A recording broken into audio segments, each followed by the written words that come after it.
तर आज केलं मी नारळी पौर्णिमेचं शूट. नमस्कार मंडळी, स्वागत करते मिनी ब्लॉगमध्ये. आणि ॲक्च्युली मला आज करायचं होतं नारळी पौर्णिमेचं शूट. सो कधीपासून मुहूर्त चालू होता, पण फायनली तो दिवस उजळला आमचा.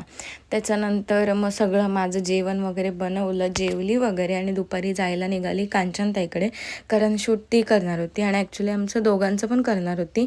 तर तो नंतर येणार होता. माझं थोडासा मेकअप वगैरे करायचं होतं, तर आम्हाला सिम्पलच असा लुक करायचा होता, कारण आमचं अचानकच ठरलं.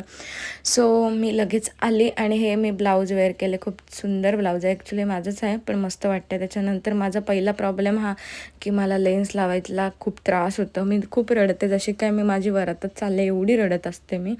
आणि बेकार माझं खूप वेळ जातो असंच, तिला तर माहिती आहे, सवय झाली. त्याच्यानंतर मेकअप वगैरे कांचनताईने केला आणि मग काय हेअरस्टाईल करायला बसली. तर तुम्हाला तर माहिती आहे कांचनताई खूप सुंदर असा मेकअप करते आणि त्याच्याबद्दल प्रश्नच नाही, नो डाऊट 100% भारी करते.